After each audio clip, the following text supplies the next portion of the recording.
I wanted to share today. And I was thinking a topic that I keep seeing discussed a lot on Instagram and elsewhere is kind of the differences between strict keto, lazy keto, dirty keto, all the different kinds of keto. So thought we could straighten some of those things out today, and I'll share with you kind of how I think of those three different distinctions, just so that it's a little bit less confusing for the people who are just starting out. Let's start with strict keto. So strict keto, in my opinion, includes a few things. It obviously is the food that you're eating. So I would say when you're strict keto, you're trying to really minimize any kind of processed foods or processed keto sweets, anything that comes in a package, I would say, probably doesn't fall within super strict keto. The other thing that I think of when I think of strict keto is testing.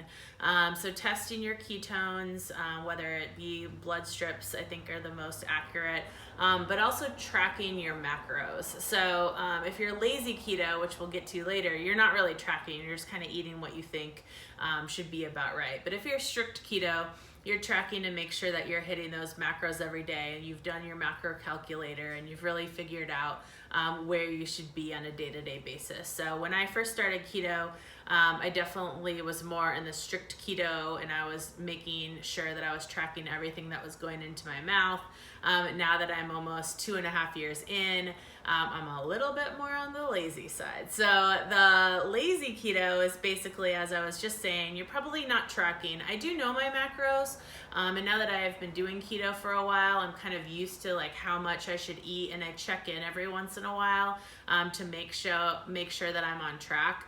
But I don't track every single day. I especially track when I'm making new things that I maybe haven't cooked before, or packaged foods that I haven't eaten before, just trying to, keep all of that on track. But for the most part, 85% of the time, I'm not tracking in an app anymore. I used to use the Carb Manager app a lot more, and now I just use it periodically. So but that's definitely one piece of lazy keto.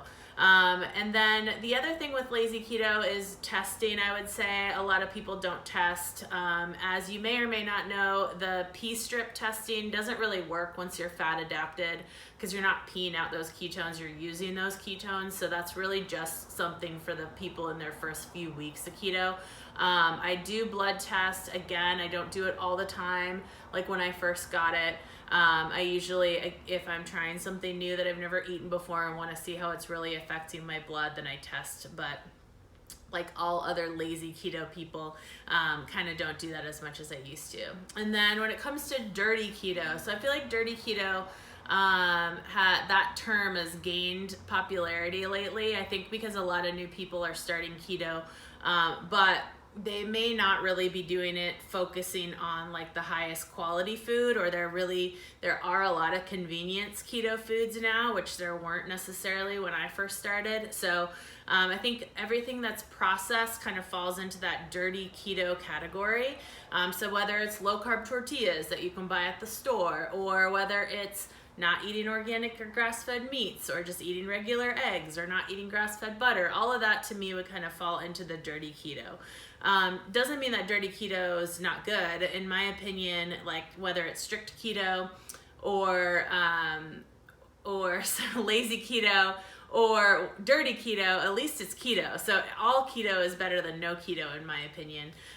But if you're somebody like myself who's doing keto for inflammation purposes, then those processed foods can still raise the inflammation in your body. So you're maybe not getting as many benefits as somebody who's doing strict keto. But if you're just focused on losing weight, you can lose weight on dirty keto just like you can on strict keto. So how you keto is really up to you. I feel like it's a really individual choice. There's obviously people who feel super strongly one way or the other, that everybody should be super strict in keto and kind of do it by the book. I believe, like I said, that any kind of keto is better than not doing keto at all. I think it's a great way of eating. I think you should do it to the budget that you can afford on a monthly basis. I do definitely say that I think people should purchase the highest quality food that they can afford.